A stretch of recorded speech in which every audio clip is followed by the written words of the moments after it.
didn't realize it wasn't yet. Okay. In the Portland area, and for good reason. And she has some really interesting content to share with us today that I think is going to be pretty inspirational. So a little more about Nancy. She owns her own company. It is Turner Consulting. And at the end, she can tell us where you can find her or get more information from her. So we'll look for that. But she's the principal and, of course, the founder there.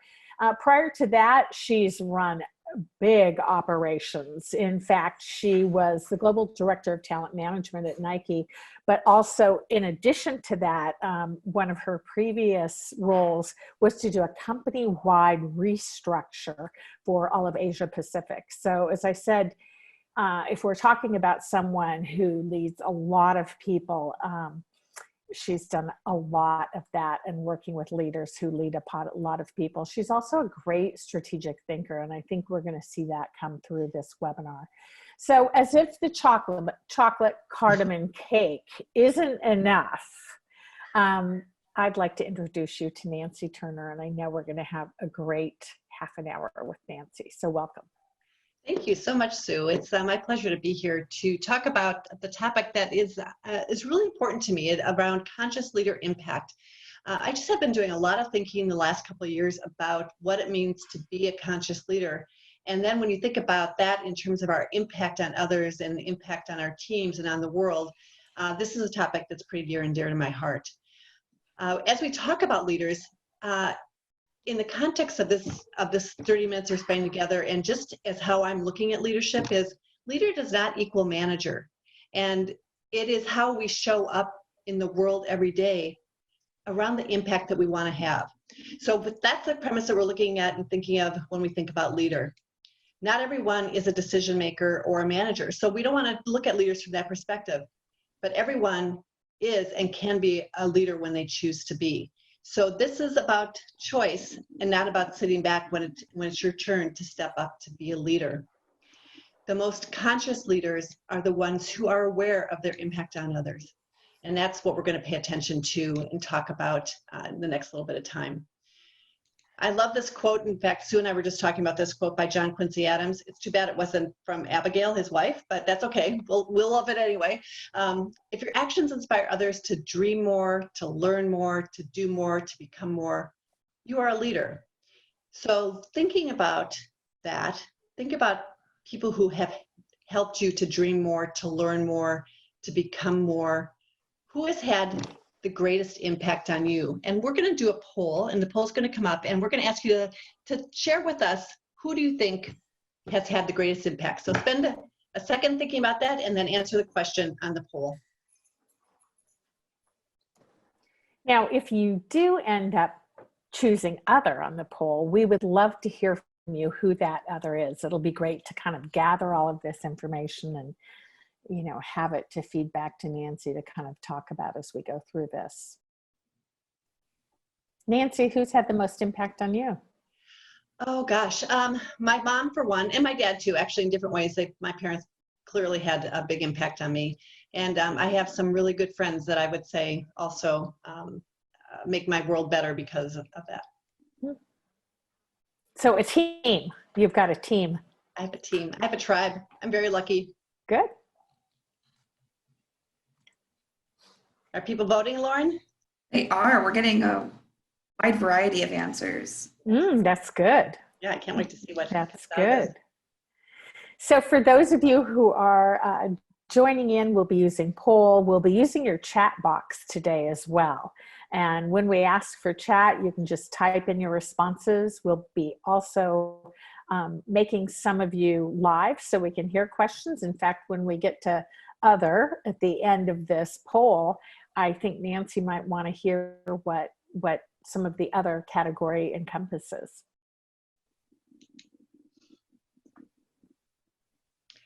So Sue, who has had the biggest impact on you while we're waiting for people to vote? Well, I guess I would have to go, I don't know if a coach or a teacher and a parent would be my two. I had a dance instructor that, she was a former June Taylor dancer.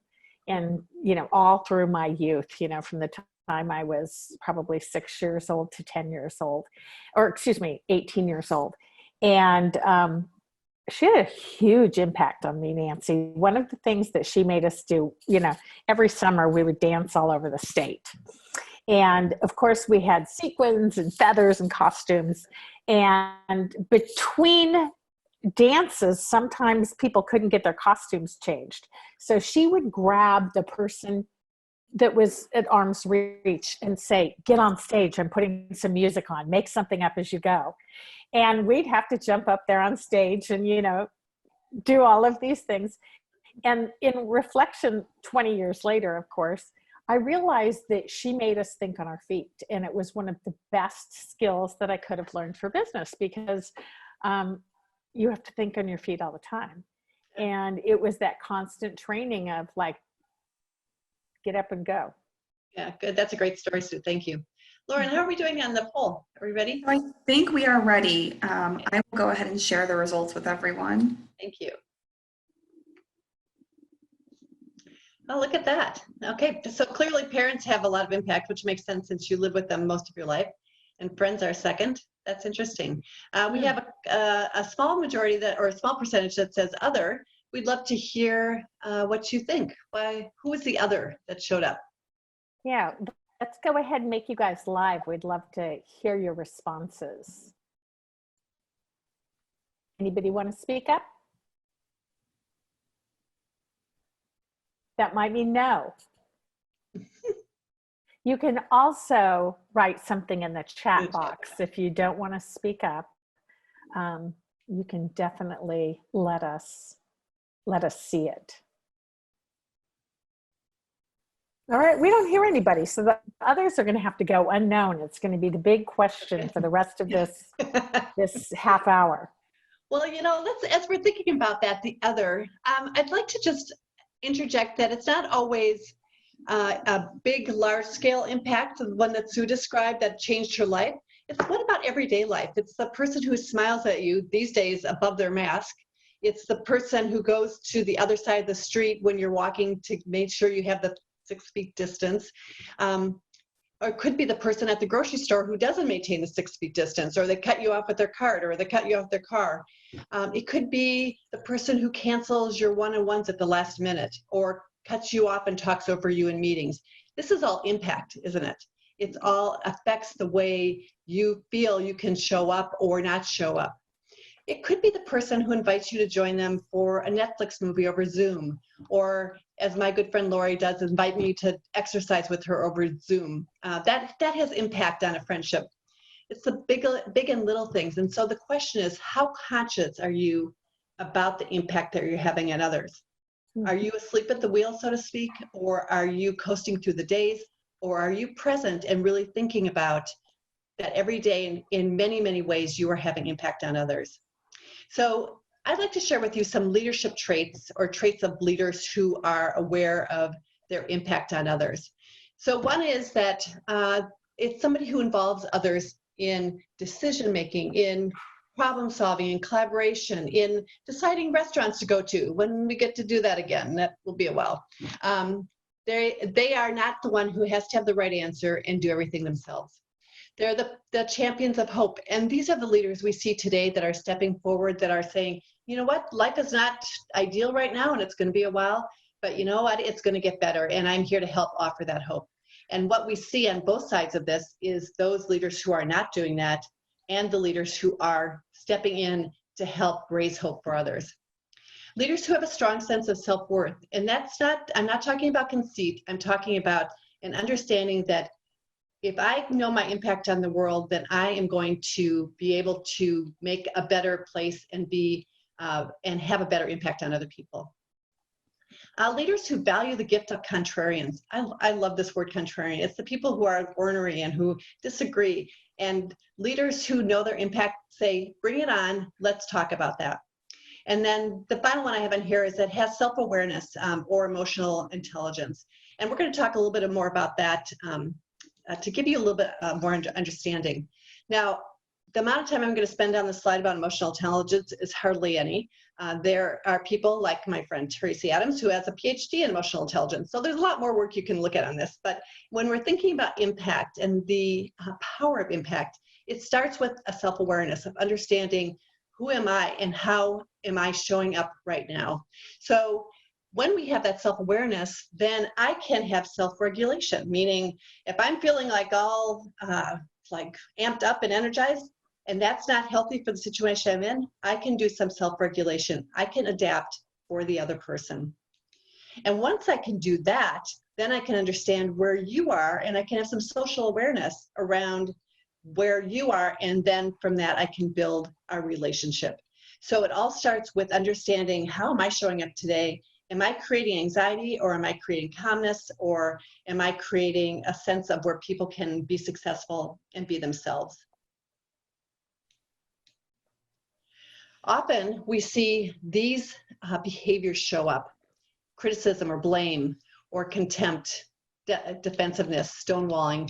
When we talk about criticism or blame, we're talking about, say a mistake happened, and rather than dealing with the mistake, we blame the other person rather than looking at what really happened. Or contempt is we have the sense that the feeling, oh, they're just not worth it, or they're beneath me. We see defensiveness too, where it's self-protection usually, but it often comes across as pushing people away. And then stonewalling is where we delay or block something by refusing to answer questions or giving evasive replies.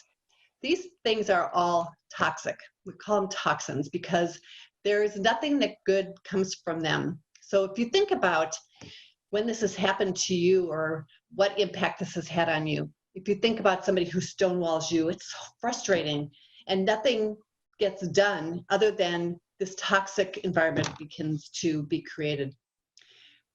When we are in this reactive, I'm going to call this a reactive environment, nothing is possible. Nothing is possible when we are reactive in our environment. So what happens if we see this? Are there antidotes to the toxins? You betcha. And these antidotes are curiosity, appreciation, acceptance, and openness. And even saying those words and how I'm saying them, it feels much more open and freeing. These are creative. And when we are creative, we are in flow. What are the attitudes, behaviors, and actions that you have in a creative versus reactive place? And this is what we're seeing here. You have a different impact when you are in a creative state. So Nancy, I'm kind of curious. In the very beginning, you asked who had the greatest impact on us. And I was thinking from a positive sense when I answered that question.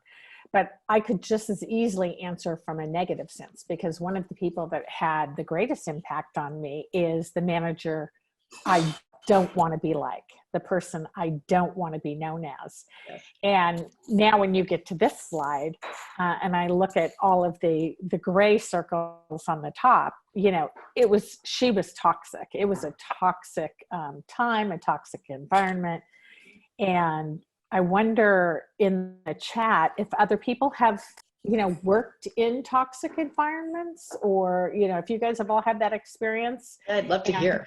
Yeah, I'm curious if, you know, like me, it gave you the opportunity to kind of learn what you don't want to be. Yes. Yeah, I'm looking at the chats coming in, and yes, in one now. Yeah. Interesting. Yeah. And sometimes people stay in those toxic situations for a long, long time, and that affects our well-being. It affects our health. It affects so many things. And I know I could think of a couple times in my work life when I was in a very toxic situation, and it just impacted my outlook on the world. It impacted my own self-worth. And so I had to do a lot of self-work in order to pull myself out of that and pull myself out of that situation. So true. Yeah. So true. And so we think about, if we have that impact on other people and the impact that we felt from others, then let's not do it in the toxic and the gray areas. Let's be curious, appreciative, accepting, and open with others, because that has the creative state that offers flow and a positive impact. So I'd like to offer one more leadership behavior, and as something to think about when we're looking at our impact on others. And this is the behavior of kindness. And I'll use a Lady Gaga quote here: accept the challenge of kindness. Because kindness is, actually, I think it's one of the most important leadership behaviors. Kindness does not mean that you're being nice. It does not mean that you're a pushover. It doesn't mean that you are not pushing back or offering critical feedback. But kindness is the foundational premise of having positive impact on others. So I'd love to see what people think about kindness as a leadership attribute or a leadership trait. If you would say something in the chat about that.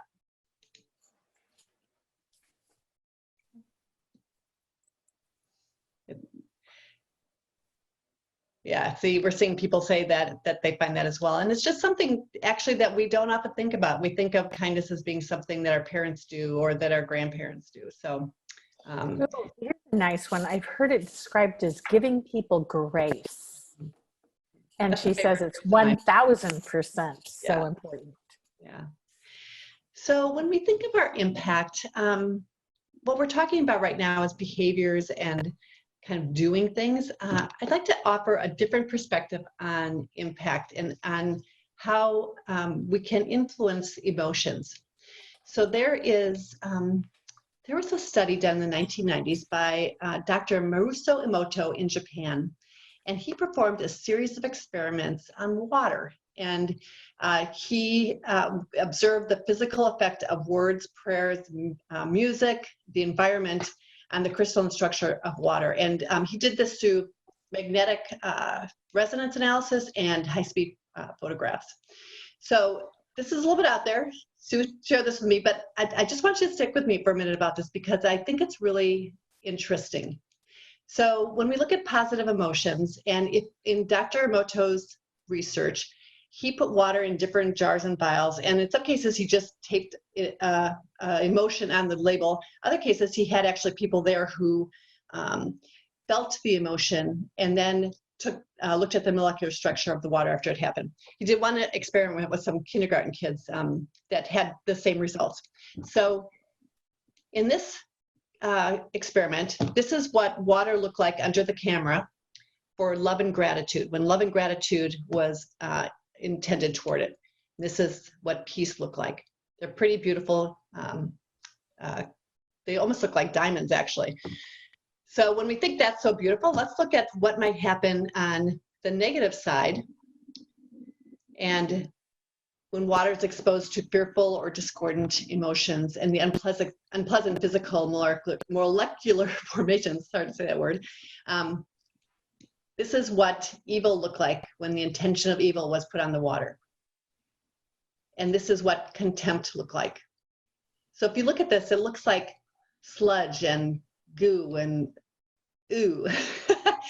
So he shows us that water is so much more capable, or energy. He showed us through the experiment with water how energy is more powerful than we ever imagined, and the power of human thoughts and sounds and intentions, how it has the power to strengthen or disempower. Oops, I went too far. Okay, so this is interesting too, just even music, how sound impacts the water, the crystal in the water. On the left is heavy metal music, and on the right is a Mozart symphony. And then this example of the Fujiwara Dam. This on the left was the crystal, the water crystal before a Buddhist prayer, and on the right is after the Buddhist prayer. So Dr. Emoto put water as a living consciousness on the map for the scientific world. He showed us how this is an energy that we have some control over. His work has this question: if water is affected by words, intentions, energies, what about human behavior? What is possible? So the takeaway here is that human bodies are made up of about 68–70% water. So how we are with others in terms of our intentions, our words, our energy with others has an enormous impact on others. So just I'll let that set for a second and see what people think about that. So I think you've absolutely blown everybody's minds with this because there's no chatter. I think people are letting this sink in and kind of feeling the water in their bodies right now. Oh, it's being Googled. They're going, I didn't believe her. I have to Google this. You guys, I do have to say, when she and I first talked to this, I was like, whoa, this is crazy. How does that happen? So I'm sharing this with you if you're Googling out there and stunned. You know what? I can type the thing in there, Lauren, they asked what how to spell the guy's name. I'll do that really quick. The reason I bring this up is because, we think about how we are, how we can be present, how we can have impact on others, but it goes way beyond just saying, oh, I'm going to be good today, or I'm going to make sure that I, stay out of the way of people on the walk. It goes way beyond that. It's in your everyday actions. It is when you're at the grocery store and the clerk that's checking you out has been there and is putting their self in potential harm because they are taking care of us. It's the FedEx guy who delivers. It's the Amazon delivery person who comes up and delivers. It's the guy who brings your food or the gal who brings your food. All of those are people that we think about that are making our life better, and how are we showing up for them?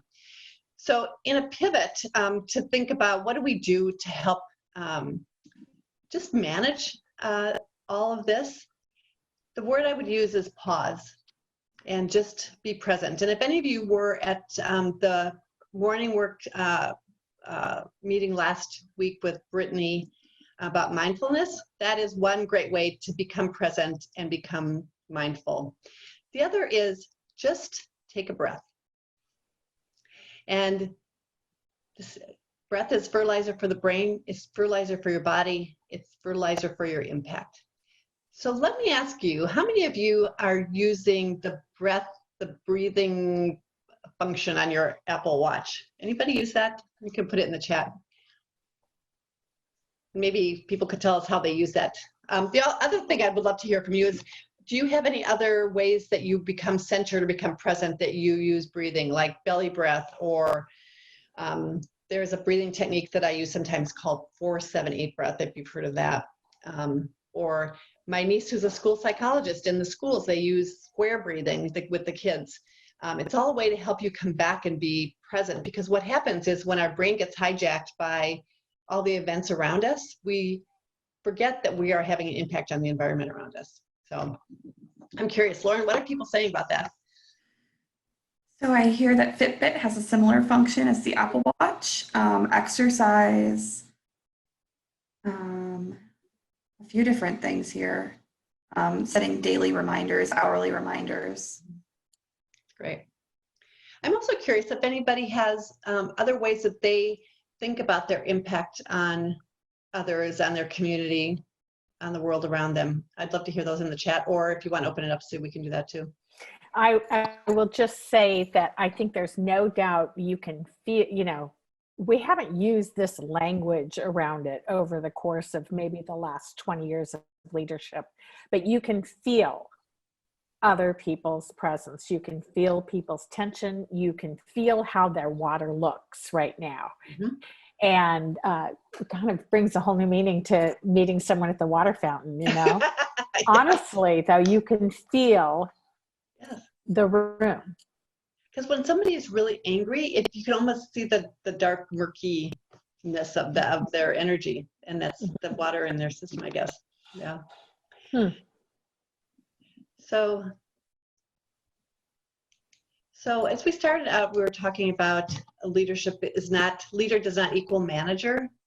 That's not what we're talking about here. We're not looking at how you can be more present as a manager. It's how can you be more present as a leader, because that's how you show up every day in the world. And you can do that by deciding the impact that you want to have on others. All right, Sue, you want to do some Q&A, or what do you think?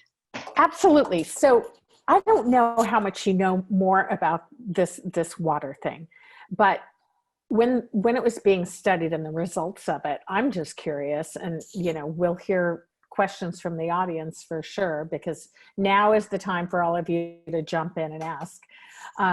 What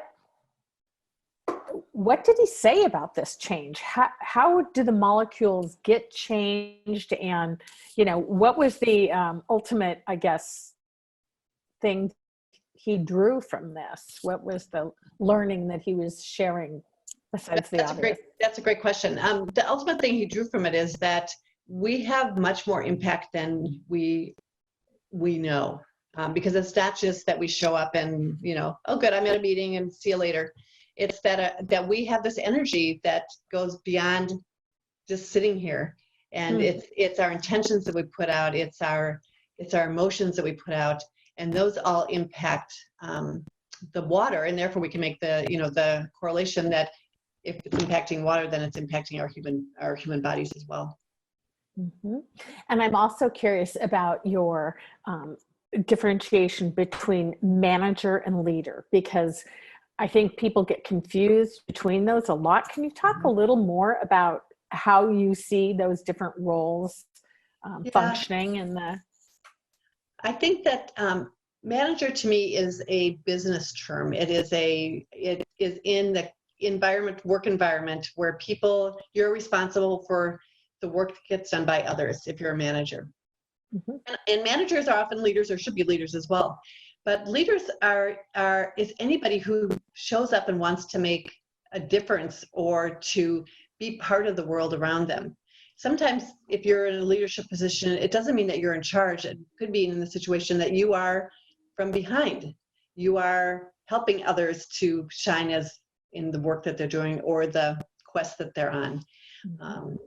So for me, leadership is a much bigger thing, and it's not about role. It's not about the job you have, where I think in manager or management is much more about the job that you have. And are you a good delegator? Are you good at giving feedback? Are you good at, the work things, which is very important, by the way. So Nancy, do you think our biggest impact as a leader comes at work, or can we have a greater impact as a leader, like my dance teacher? I mean, I think of the impact, the number of lives she had an impact on. Yeah. But what do you think about that, and what are some of the other ways that we can have a huge impact? Yeah, I would say yes to both those questions. And leader is at work, of course, because as we're thinking about the toxic situations, many of them are work situations. But a toxic situation could be even if somebody is rude to you, or somebody doesn't pick up their dog's poop, or things like that. I mean, those are all things that are not on the positive side of impact. I do think that every day in big and small ways, we show up as leaders or not. And it could be, you're calling a neighbor's kids over Skype or something because they need help with their homework, or it could be you're doing that with your family. What I've noticed in the self-isolation that's happening now is people are showing up in leadership ways that never showed up before, and the connection that's happening is really remarkable. I'm really surprised, delighted how what's happening in the world is happening because of the shutdown because of COVID-19. Can you share some examples with us? Sure. Well, what I see is organizations pivoting to be able to meet the needs of their employees. So when we think about it from the work standpoint, a lot of organizations locally, Nike and Columbia both have stepped up to change some of the things that were happening in the organization to make PPE for hospitals and healthcare workers. That's a leadership thing, because they step in for the need and help people. In my own neighborhood, right after the shutdown, we got a flyer on our front door that said, if you're stuck inside, here's my email, here's my phone number, call me, I'm going to shop for you. That's a leadership thing. So you see those. In my own family, my sister she sets up happy hours with our family on a regular basis, but she didn't do that before. So it's people are showing up for each other in ways that potentially wasn't there before, and taking care of each other. We've got a couple other questions here, Nancy. One is, if you're not